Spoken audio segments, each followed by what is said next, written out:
Hi everybody. Hello. How you doing? Good day. Good to see you. Good afternoon. Welcome back. Good evening. Welcome back to our fun weekly lives where we teach you guys how to perfect your English. Pronunciation. Pronunciation, yeah. It's true. That's We're what we good. do. That's what we're here for. It's Thanksgiving week. Yes, it is. Happy early Thanksgiving. Happy to early you Thanksgiving. And yours. Speaking about Thanksgiving, Thanksgiving. should we talk about what we're thankful for? What are you thankful for, Ruben? Oh, I'm thankful for so much.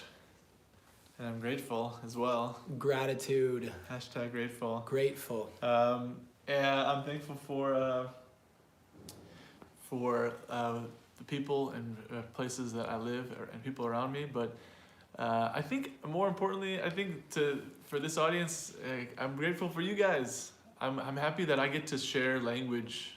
Honestly, this is the truth. I'm happy that I get to learn and share and speak languages for a job, and I could connect with other people, and everything kind of works together. And I think that that's something that I'm aware of. So that's. I like it.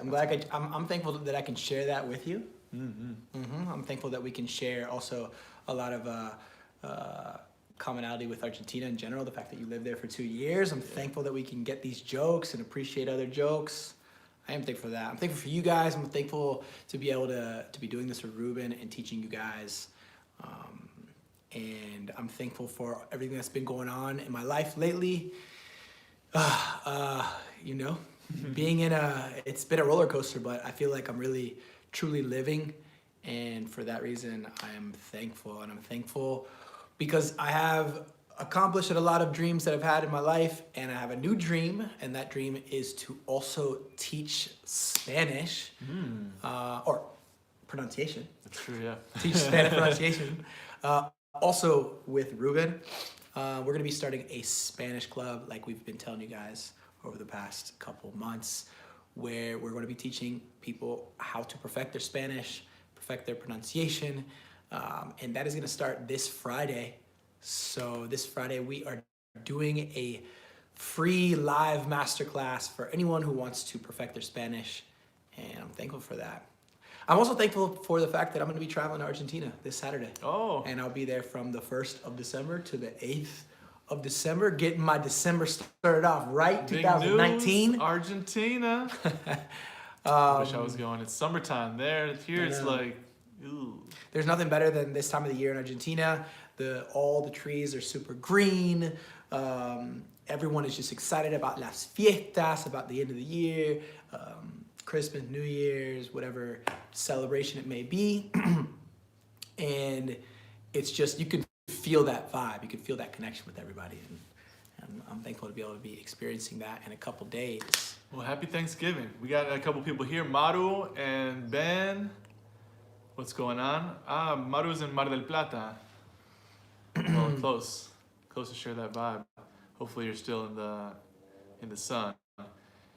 Today's going to be a great day. Again, we're kind of keeping the theme of Thanksgiving with some of the examples that we'll use in our lesson today, which is entitled, I Can't Stress This Enough, which is going to be, I guess, a link to the word stress and rhythm. We're going to talk about that as a factor of pronunciation.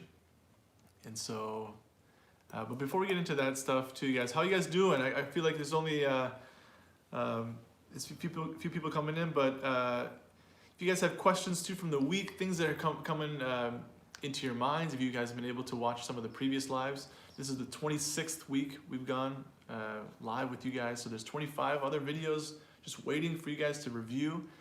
And if there's anything that you guys want to ask about too, do it in the beginning, because we want to save some of those questions for the end and kind of compile those. So feel free to leave some love here. We have a tip of the day as well. Tip of the day, yes we do.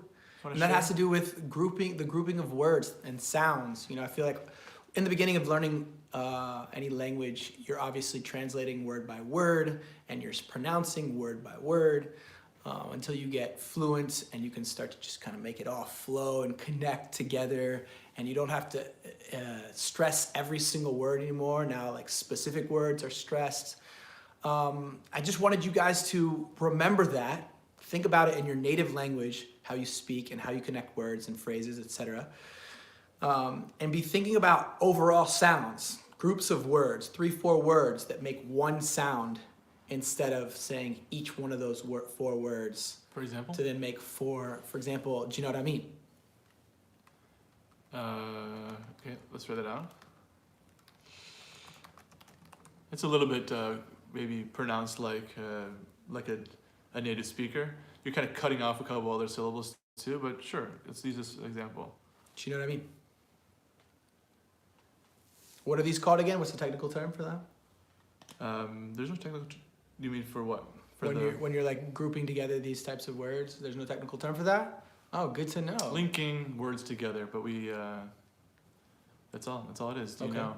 So when you say the word "do you know," you hear that "do you" combining. This is again a bigger thing here than just a phrase. But do you know? Saying it quickly. Do you know? Do you know? Or do you know? You might even hear that as a J. Do you know what I mean? Like that was what I did. I went full on. Do you know what I mean? Yeah. Do you know what I mean? Do you know what I mean? I say that all the time. Do you know what I mean? Do you know what I mean? Do you know what I mean? Do you know what I... So maybe linking those words together and not saying, do you know what I mean, right? That's the idea. I've even heard sometimes not mean. I mean? Not mean. But we're talking about different things now. Linking words together and then dropping syllables is a different situation. We're talking about the tip of the day for you guys is to connect words. We'll talk about dropping syllables in other lessons, we promise. We're just so excited. We want to share everything we know with you guys. So it's like let's give you the slangy kind of way of saying it. And totally, we say that. I say, do you know what I mean? But the tip here is to connect words. How about a phrase like this one here? For example, most people, again, 2 different words. We take 2 words and kind of treat them as such, as 2 words. For example. You might even, if you have a Spanish Argentinian accent, you might say for example, fore. You kind of mix that R, for egg. In that link, the connection of the 2 words for and eggs, which sounds unlike it looks, for eggs. If I could take this first 2 syllables, it'd be like this, for eggs, or maybe like this. For eggs. If you thought of it like this, for example, then the word changes, the phrase changes. It becomes almost like one word. So if you can do that with do you know, and that kind of, the faster you say it, you can hear how that modifies. But this is a kind of a product of linking words together.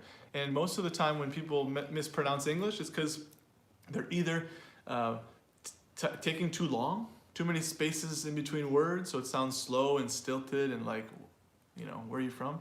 Or they're just choosing the wrong sounds, right? Or the wrong words completely. But we definitely don't want to have that problem, and we can avoid that by linking words together that go together. So a phrase, a verb and an object. Just like a preposition and the noun, in the house. You'll usually see that kind of grouping. Ben, just looking at the question here, this is a good question. Can you guys talk one day about the music of your sentences? Like when you start high and end low to show you're actually ending your thought. That's great. What Ben's referring to is again part of the pronunciation family flowchart called prosody or prosodia. You even have a word in Spanish, prosody, which is the musicality, the tone and the pitch. I would love to go over that. That sounds like a great idea. Maybe even we could even talk about it today a little bit because it's related. It's related. It is related to the stress. So we'll talk a little bit about it today. It's a good thing that you asked, but we'll maybe go into more detail later on. Thanks for bringing that up. Maru. In Spanish, de más él is linking. De él is like saying del, or you put them together. Del. Okay, claro. Del is a contraction. But this is a little bit different in that de and él, you can't say de él separate, of course. That's true. We've created a new word, del. But yeah, you might already do that anyway. I think that's probably how the word contracted. It's kind of interesting that you don't have a de la as one word in Spanish. De la. Yeah. And in Italian, all the articles and the prepositions contract. Spanish is the only one that doesn't do that. Crazy. But del is totally an example of linking. But you would also link it with, and also want to link that word, the initial word with the next word. So if you wanted to say de la nada, de la casa, del día, you also need to consider that like one word, del día. No one's saying del día. There's just no time. we gotta put it all together. So we'll see a couple examples of this today. We're kind of tying in the tip. The tip is about linking, but the main lesson is also kind of related. We're talking about these non-sound portions of pronunciation. So how is that broken down? What we're going to get into today. Yeah, well, we have two main concepts that we want to share with you. Two different types of words. This is going to be, I guess I'll start by saying first that Spanish and English share the same rhythmic patterns. Give me some of this like this if you are like, what? Yeah, I know. Spanish and English have a lot of things in common when it comes to stress. Stress of words, stress of sentences. And I'm going to introduce two different concepts. We'll talk about content words, and function words. So these are not terms I made up, but they're easy to remember because they deal with what they're called. A content word is a word that's important because it carries content, carries meaning, contenido. It has information that's shared. So if we say, for example, a sentence like, she asked me a question. She asked me a question. You might think of the words that are important being the verb, the ask, right? Maybe question, because it's right. Otherwise, what's the question? She, me. There's like words that have no meaning when put together. So the same works in Spanish. Casa, mesa, boludo. Like the syllables that you stress in a word are usually coming from nouns, verbs, adjectives, adverbs, and all those types of words. So the same thing's going to apply to English, and we're going to have an easier time when it comes to pronunciation if we know what's stressed and what's not stressed. She asked me a question. Okay? So we even wrote in the title of the video is I can't stress this enough. You'll see that those three words are content words. And by the way, if you are in our gold gorillas or higher, you'll see a PDF download available in our drive that you can look at here and see the sentences as we go through here. But I can't stress this enough. We have the verb, I can't, and specifically a negative verb. We can talk about can and can't. That's another lesson for you guys. The difference between can and can't. It has a lot to do with stress because we often stress negative verbs, but we don't stress auxiliary or helping verbs like can. So you see the word I can't stress, or I can't do it, or I can't see, where you would say something like I can do it. I can. It goes back to Dustin's tip about linking words and saying I can try, but I can't try. I don't have any. Why do you think that is? I think it's important to emphasize the most important things, and if it's negative, then it stands out. And if it's why aren't we giving importance to the positive things? No, we are. We're only giving importance to the main verb. So when you say I can try, there's two verbs, can and try. I can try, but I'm not sure if I'll be successful. ¿Entendé? So those are kind of easy phrases. I want you guys to practice. If you guys have short phrases like this, then share them with us too. We can do this type of exercise where any phrase, we just prepared a few for today to remind you of all the vowels we've been talking about. If you guys have been coming to class every week, we talk about different vowel sounds. And now we're bringing up something that's just as important, which is that rhythm of the language. We've already talked about content words. No worries if you guys come in late to class. As long as you come here, we got the recording. You guys can go back and watch it again. Content words is of interest. What's a content word? Are you learning this stuff too? What's a content word? Yeah. I mean, for me, I was seeing it as like verbs, Let's list them for you guys. nouns. Verbs, main verbs, important. The main verb, nouns, what else? Adjectives. Adjectives, describing words. If you guys aren't familiar with these terms, we can also just call them describing words or translate them. Adjetivos, if you guys are language nerds. Actually, you shouldn't be a language nerd to know what adjetivo is. You should know that word. Yeah, true. But we're learning it here. We'll help you with that stuff. So verbs, nouns, adverbs also. Adjectives, negative verbs or negative auxiliary verbs. So we'll use can't or don't or won't. And also numbers. Numbers. So if I bought 6 chickens. What? I don't know why that word. I bought 6. We would use that number. That would be an emphasized word. All right, so the other side of the table are function words. You guys write this down. Function words are the other side. Function words are just kind of like that. They serve a function, but it's grammatical. You know these words as the small words, basically like pronouns, prepositions, what else? Words like in, on, for, by, articles, words like the, and a, and and. We don't stress those words. So what about when you have when the word, where you have the sentence, I can't, Mm-hmm. and you have both types of words that can be stressed there, or like technically based off our function words on our list. But there, you're only going to enunciate can't. You're not only going to stress the word can't. I can't. Yeah, because can't is a content word and I is a function word. I can't. Can't is a content word because it has negation, and I is a function word because it's a pronoun. So again, we're listing these things. Yet we have this in the downloadable PDF here, the list of function words.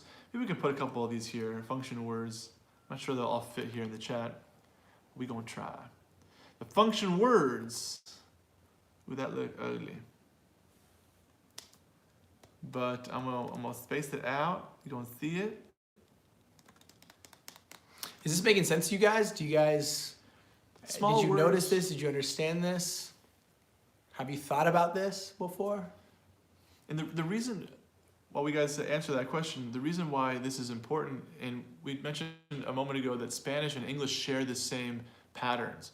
We're all going to stress one syllable that's the most important syllable in the word. Where we have this called syllabic stress. Syllabic stress means only one syllable really gets the most volume or length.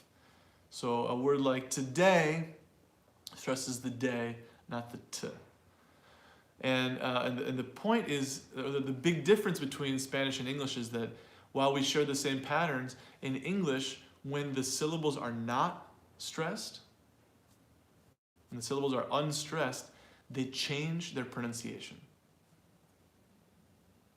For example, Write that down. The word today, just the example I just gave, we'll take. No one says today, just to over Spanish, his Spanish decides that. Today, today. Even if you had a perfect T and a perfect D, today. No one says the U today. vowel. Today is not the vowel that you use in the word. Even though you could say today is how you would slowly break it down, right? Remember this prescriptive versus descriptive pronunciation? If you guys go back, you'll see those described as this overdone versus kind of natural. And today is not natural. So the vowel at the beginning, which is unstressed, the first syllable of the word today, sounds more like like from just one sun. We've done this lesson, I think we called it 1 month of fun in that time. We changed the phrasing around here, but now it's from just one sun, which is this do your face. Mouth breather face. No, just like you're thinking and the like cara de bobo. They're like, okay, sure. Today. And that first syllable changes. That's the point. So this happens not only in one word, but we also have this across the whole sentence. So you might notice that the word to, we've mentioned this I think early on in the first few lives, the word to is almost always pronounced like to go. We need to take. I went to talk to my tomatoes. And that to kind of always changes. You wouldn't do that in Spanish. That's why it's different. That's why we're here. That's what the lesson's about today. Today. So you can do this with any sentence. We're kind of doing a mini Ben Franklin exercise, which is pronunciation analysis. Ben Franklin has nothing to do with the exercise, but it's basically a way to break the sentence down into 4 different categories. You guys remember the 4? Sounds. Rhythm, that's the big one today. Linking, that's the tip of the day. And prosody. That's what Ben wanted to talk about. So it's all coming together. Sounds, rhythm, linking, prosody. If you have all 4 of those things, you can use really good pronunciation. I mean, you will be using really good pronunciation. I want to listen to you guys all. Well, I think what we're going to try to do in the future, in the near future, is to at least have an option to bring people on, to actually have people come on, even for a couple minutes, talk with us. We can give you some feedback on your pronunciation. We might do that in the extra live in our Gold Gorillas package. If you do that with us, or if you're in the Exclusivo Platinum group, then we'll definitely have that in our WhatsApp group or our chat group. But this is fun for us too. Yeah. I mean, that option is there if you want to go into the Platinum package. Maybe consider it, because yeah, it is nice to be able to hear you guys and be able to give you feedback. But I guess the best thing that we can do is just ask them, how does this sound? And then they can kind of like make indications based off of what we're saying. Mm-hmm. But hearing their pronunciation is not possible in this Not yet. package. Not yet. Yes, we love to hear you guys too. We can hear you. We can hear you in like a weird live internet way. And then also ask the questions through here. If you guys can phonetically spell, you guys do a really good job of writing out, spelling the words how you're hearing it and how you're pronouncing it. So keep on doing that. And that really that covers the sounds portion of this breakdown. So the sounds we talk about most often, these vowel sounds, different consonant sounds. And this isn't, by the way, like, a chronology. It has to be first sounds and then linking and then rhythm. It's all part of the same thing. One helps the other. The rhythm is about choosing which words are more important. And you'll see that not only the volume and the length goes up, the pitch changes. And the higher the pitch changes, the more excited you are. Right? Right? This happens all the time in Buenos Aires. Yeah. I think Argentines are just No, overall pero they're no. like super excited. No, pero ya le dije. No, but I feel like that type of Ya le dije. over exaggeration is not a bad thing to be dramatic in English. I for sure cross over. Do you find yourself to cross over? Mm-hmm. I mean, after spending so much What time do in you mean by Argentina, crossing over? meaning like I'll make these same kind of like high pitched sounds that I think that are Yeah. similar to maybe No. like no. Yeah. No, gracias. Like one little pitch change. Thanks. These are important too. By the way, the pitch differences, which is this prosody thing I just wrote down. You can look it up in Spanish, prosodia or prosody, some people say in English. This is that pitch thing. It's so fundamental to language, the musicality of your voice, and it takes your voice in from a natural musical sound to a superficial newscaster broadcasting style. And all you're doing is changing the pitch. Really, there's nothing pronunciation-wise that changes. You just automatically have a different identity, a different character, and emotion comes through this too. So use rhythm and use pitch or prosody music to show emotion, to emphasize what's important, to show meaning. But only do that with certain words. You can't do that with, we'll give you a sentence of, she asked me a question.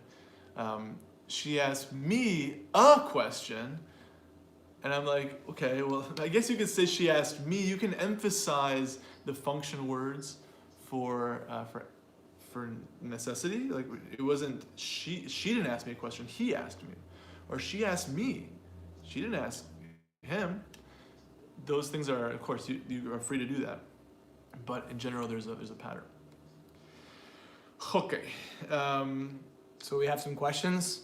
Pitch, hold on. A couple things we got to do. So Maru asked, what is pitch? There's a little correction in her spelling. She spelled pitch, which means... Pitch es el tono de voz. No, what is pitch? What is peach? What is peach is I actually just went blank, but let me think. Ah, durazno. Durazno. Or melocotón if you are from Spain. Durazno. So what is pitch? Okay. Pitch is the tone of voice or your get the right term, frequency. So we sometimes talk about voice. This is not the time or the place to talk about this, but when you're like learning to sing, or if you're doing like if you're an actor and you use your voice, you use different parts of your body, your head and your chest and this is something where you can kind of feel the difference, where your pitch goes up. Pitch goes up here. You can be talking like this. Like Michael? Yeah. Why not? Who knows? Usually, what you talk down low, right? Or you can lower your pitch. You're like, "Hey, what's up? How are you? How's it going? Things good? Come here often? I don't know." Me encanta. So it's again, we're changing a little bit more than just pitch, but you can also think of pitch as someone who speaks in a monotone voice. Monotone voice. If I don't change my pitch, then I sound like a robot.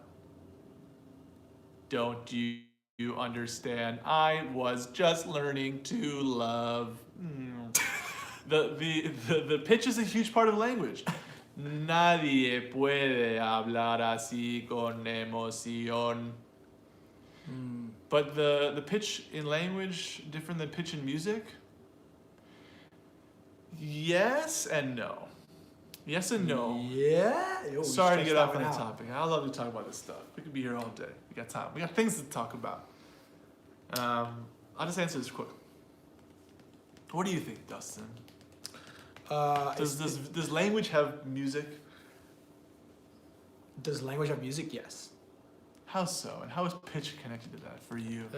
This is a hard question for me. I haven't really thought about this that much, but I just think that it's all related back to what we were just saying is, I mean, number one, there's several different, I guess, accents, places in the world where you're going to be like, oh, that sounds Italian, that sounds Argentine, that sounds Chilean, but that sounds this, that, and the other. In English. And when I associate it with those things, I often associate, when you ask this question, with Argentines sing when they talk. I feel like they're singing. But what does that mean? I know, what does that mean?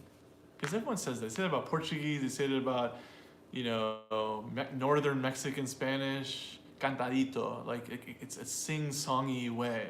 I think what it means is like there's a lot of just like ups and downs. I agree.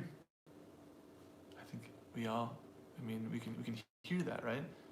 We know this stuff. This is part of it. But the difference between music and speech and normal language, it has to do with rhythm and like tempo. The idea that music has like a beat, and regular language doesn't.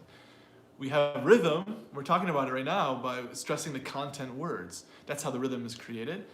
And the pitch is also measurable. You could probably write out. We got a piano over here. We could probably write out the notation of write out. Maybe it's a half step, or you can even, you notice that sometimes languages behave so strangely, sometimes behave so strangely, sometimes behave so strangely, sometimes behave, and that's how like YouTube remixes are created, because you can use auto-tune to find the closest pitch, and you turn like Obama's speech montage into like a hip-hop masterpiece. I recommend Shmoyo. Shmoyo, They yeah. do a really good job. Yeah, so that's the way that they do that is taking actual language, putting it to a pitch that's really pretty close, putting rhythm to it, a beat, and adding everything else that music has. But The more you know. the more you know, you're talking about it. But when you're doing rhythm with these, we're gonna give you some sentences right here to wrap our lessons up for the day, and you'll see how this not only can be affected by the rhythm. We're gonna choose which words are the content words and the function words. We're gonna talk about the pronunciation, and these are gonna be Thanksgiving themed sentences. How about that? Thanksgiving. So should we quiz them Yeah. Well, on what? on where they think the stress is? Yes. Yeah, exactly. So we'll ask you guys.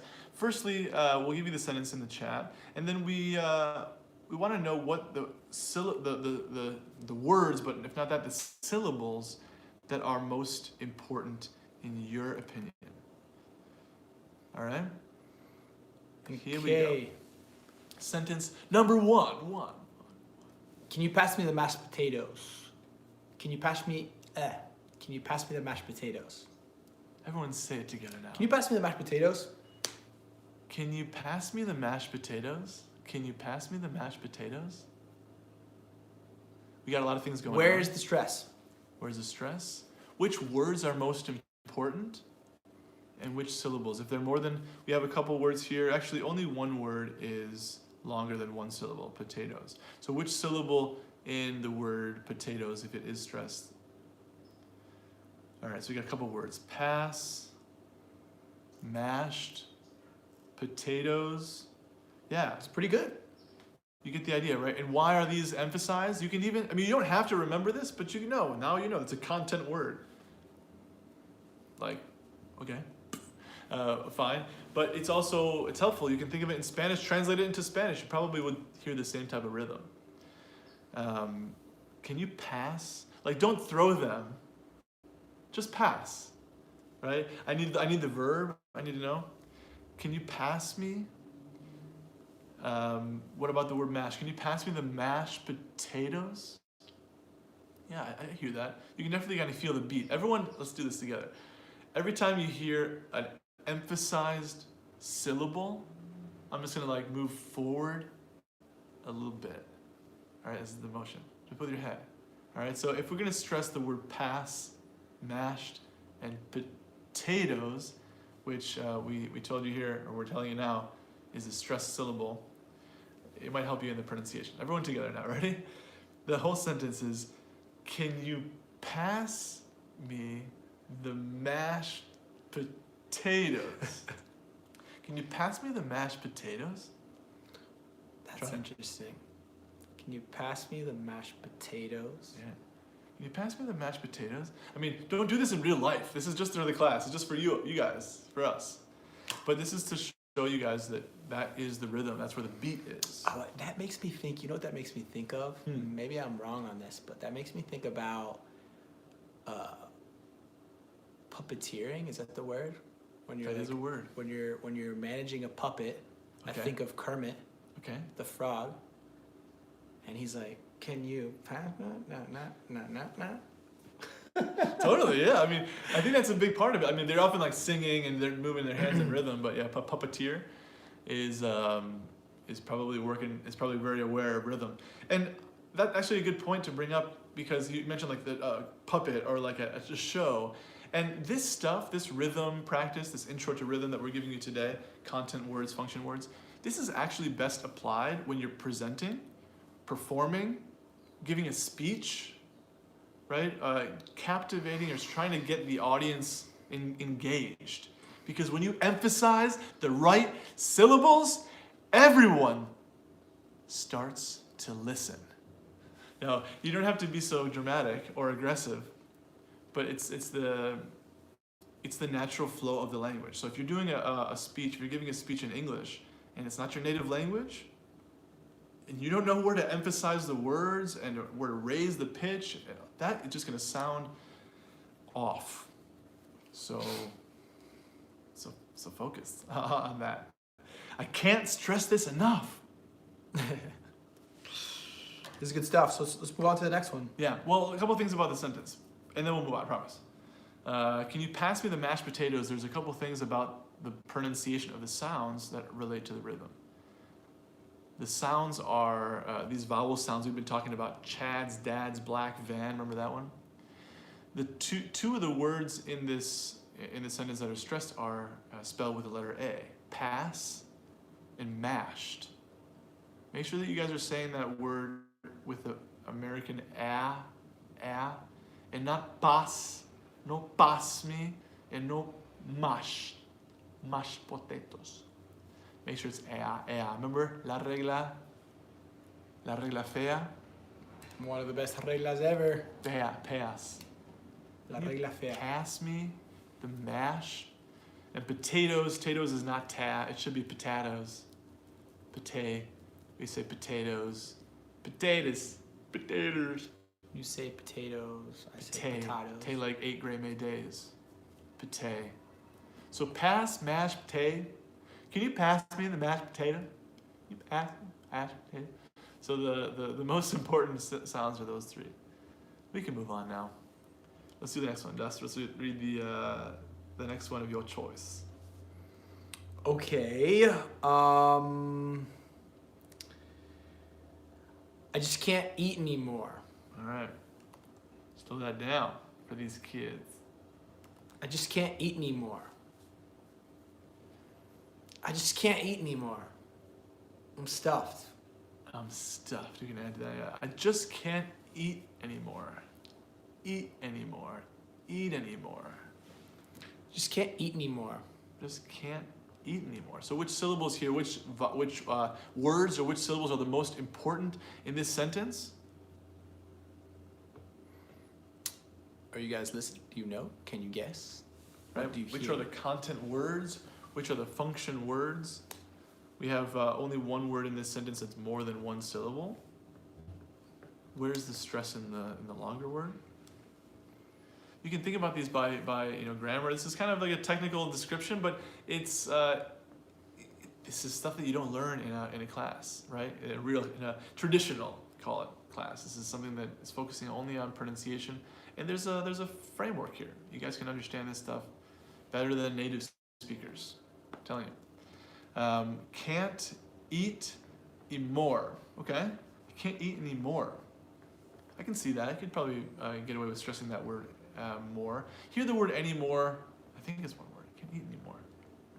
Anymore, right? I'm doubting myself if that's a word. But Yes. yeah, it's totally a word. Anymore. Are there any more cookies? I can't eat anymore. I think that here I might stress the word just, but maybe not. Again, these are not steadfast rules. It's not like 100% you have to do this, and that. But there is a pattern, so you don't want to stress certain words that we consider function words. I just can't. If you're going to skip past the just, I just can't eat anymore. Yeah. I wouldn't stress the word anymore, but I just can't eat anymore. Again, I just can't eat. Just can't eat. Just can't, because negation again. Eat, the main verb. And you guys feel that on Thanksgiving Day. This is the tradition, is to eat at like 2 o'clock and be stuffed and passed out by like 4:30. Yeah.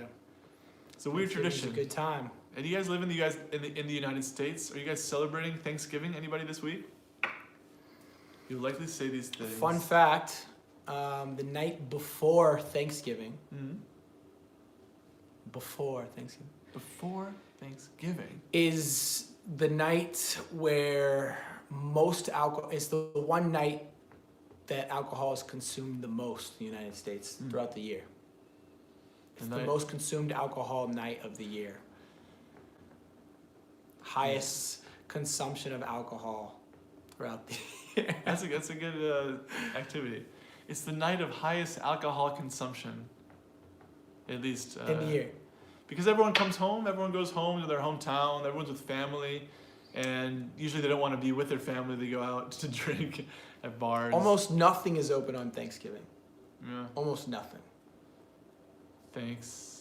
Thanksgiving is a Thursday. It's always on a Thursday. If you guys didn't know, this is always the fourth Thursday in November, and it celebrates this connection with the Native Americans. I think it was the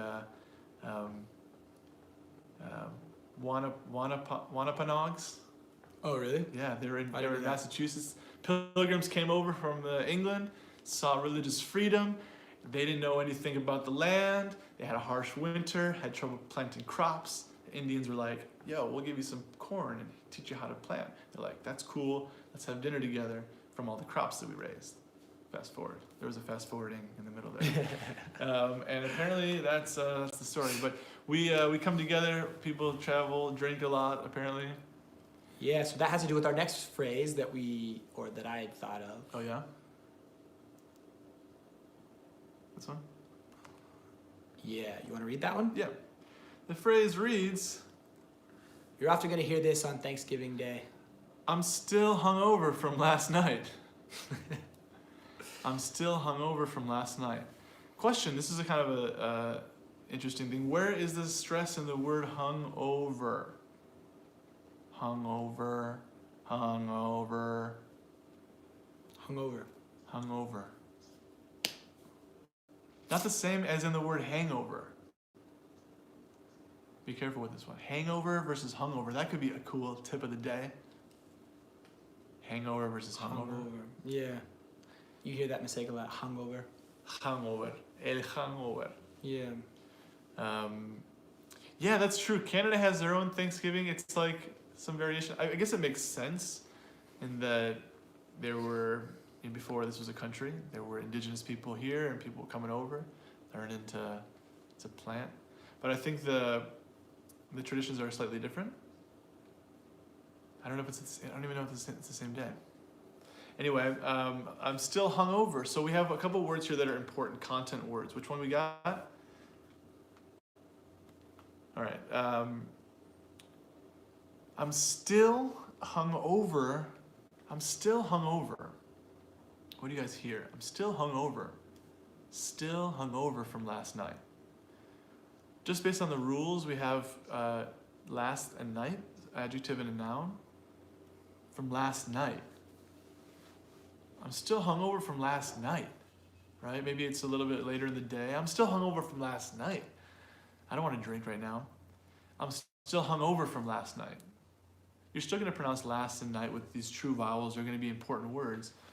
The word hungover, hungover, will stress the second syllable, hungover. Hangover stresses the first, but hungover stresses the second. Who knows why? Hungover. Hungover. I have hungover. I'm still hungover. You can also stress the word still, just like you could have stressed the word just, and I just can't eat anymore. So hopefully this is giving you guys an idea of how to take down these short sentences. We want to link those phrases together. We want to identify which syllables are emphasized, and we can do that by determining if they're content words or if they're function words. You have a whole nice downloadable list here for you guys to review. Use any phrase. You can do this with your emails, text messages, and see where is the emphasis.